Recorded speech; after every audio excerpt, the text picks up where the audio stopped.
కర్ణాటక సంగీతం theory third year certificate course. ఇందులో మనం తాళ దశ ప్రాణాల గురించి నేర్చుకుంటున్నాం. ఇప్పుడు 5వది గ్రహ ప్రాణము. తాళ దశ ప్రాణాలలో మహాప్రాణాలలో 5వది. తాళం యొక్క ఆవర్తంలో సంగీతమును ప్రారంభించే స్థలమునకు గ్రహం అని పేరు. దీన్నే తమిళంలో ఎడుపు అని, తెలుగులో ఎత్తుట అని చెప్పబడతాయన్నమాట. అంటే దేంతో మనం మొదలెడుతున్నామో అది. ఇవి 2 రకాలు: సమగ్రహము, విషమగ్రహము. సమగ్రహము తాళమునందు మొదటి దెబ్బ మీద సంగీతం ప్రారంభించే తావునకు సమము లేదా సమగ్రహము అని అంటారు. అంటే సంగీతం ఏదైనా ఒక కీర్తన కానీ, పాటలోని పల్లవిని కానీ, మరి ఏ ఇతర భాగమైన తాళం ఒకేసారి ప్రారంభించటం. కాలహరణం అది శుద్ధ సావేరి, రూపక తాళం త్యాగరాజు గారు. ఇది ఉదాహరణ. ఇక 2వది విషమగ్రహం. కృతిని లేదా తాళాన్ని ఒకేసారి సమంగా ప్రారంభించక ముందు కానీ వెనక కానీ ప్రారంభించడాన్ని విషమగ్రహం అంటారు. అంటే దీనికి ఆపోజిట్ అనమాట. సమగ్రహం అంటే ఒకటేసారి ప్రారంభించటం, తాళమును కీర్తన. ఇది తాళము కానీ పాట కానీ ముందో వెనకగా ప్రారంభిస్తూ ఉంటారు. ఇవి 2 రకాలు ఉంటాయి విషమగ్రహం. అతీత గ్రహం, అనాగత గ్రహం.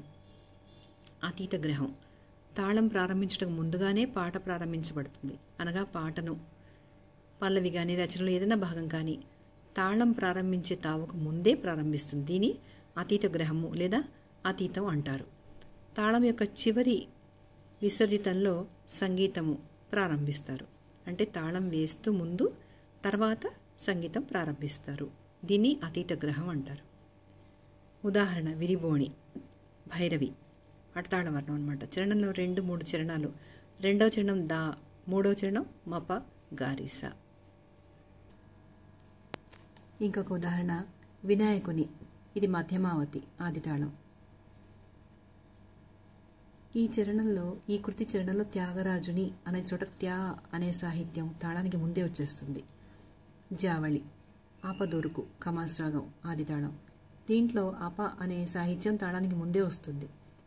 ఇక అనాహత గ్రహం తాళం ప్రారంభించిన తర్వాత పాట కానీ ఏదన్నా పల్లవి కానీ ప్రారంభిస్తారు. దీన్ని అనాహత గ్రహం లేక అనాగత ఎడుపు అంటారు.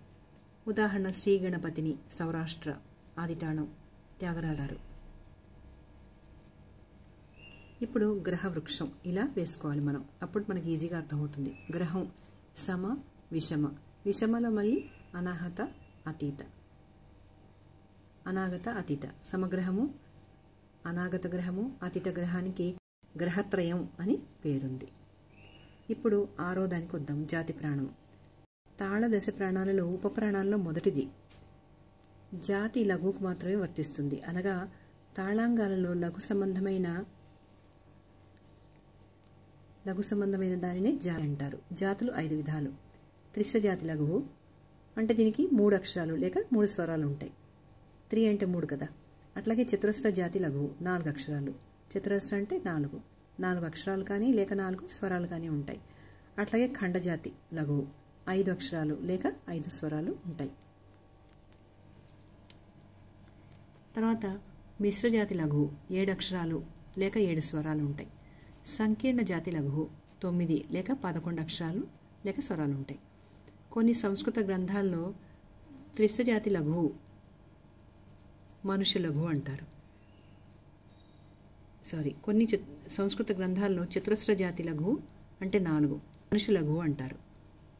ఇక్కడ గుర్తుండడం కొంచెం చిన్న ఫిగర్ వేసాను. త్రిశ్ర జాతి లఘువు అంటే 3 స్వర లఘువు అంటారు. మిశ్ర జాతి లఘువు అంటే 7 దీని హంస లఘువు అంటారు. ఖండజాతి లఘువు దేశీయ లఘువు అంటారు.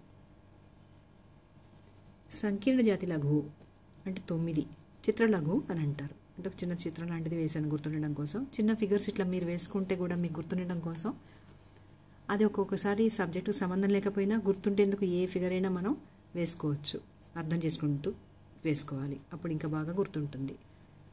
చతురస్ర పంచజాతి లఘువులు కాక మరొక పద్ధతిలో 5 లఘువులు ఉన్నాయి. అవి దివ్య లఘువు, సింహ లఘువు, వర్ణ లఘువు, వాద్య లఘువు, కర్ణాటక లఘువు 16 అక్షరాల కాలంలో కలిగి ఉండునని పండితులు చెప్తున్నారు.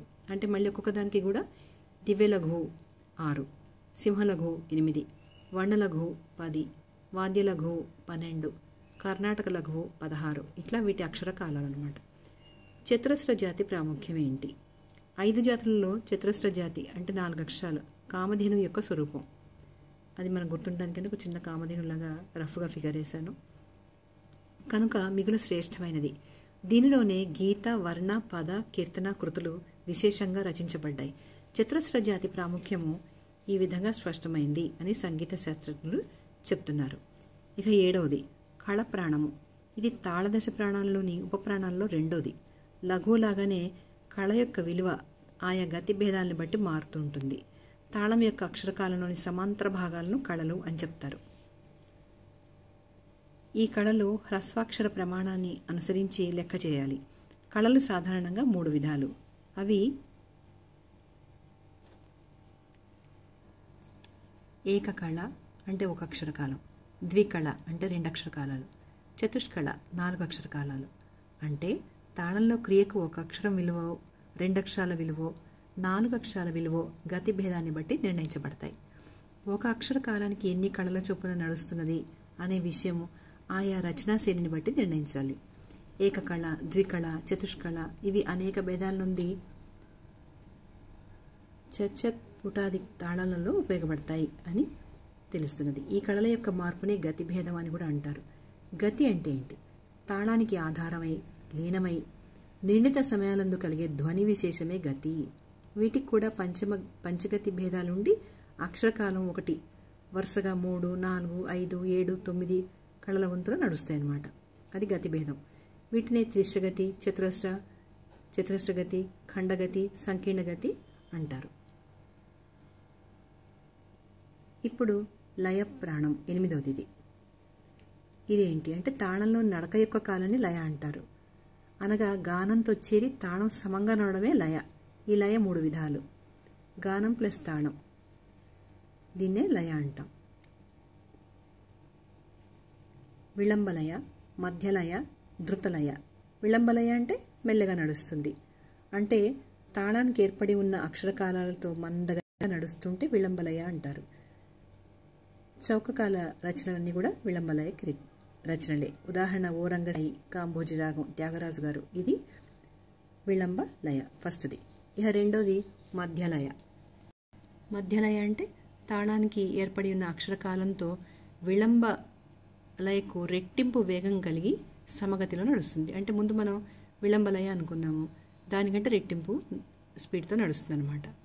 అన్యాయము సేయకురా కాపి రాగం, ఆది తాళం, త్యాగరాజు గారు. తర్వాత 3వది ధృతలయ. మధ్యకు రెట్టింపు వేగం, దానికంటే కూడా ఇది ఇంకా రెట్టింపు వేగంతో నడుస్తుంది. కాబట్టి దీన్ని ధృతలయ అంటారు. రమించు వారెవరురా సుపోషళి రాగము, ఆది తాళం, త్రిశ్రగతి, త్యాగరాజు. ఈ పై 3 త్రికాలాలు అని చెప్తారు. మొదటి కాలస్వరం కింద అడ్డగీత ఉండదు. 2వ కాలస్వరం కింద 1 అడ్డగీత ఉంటుంది. 3వ కాలస్వరం కింద 2 అడ్డగీతలు ఉంటాయి.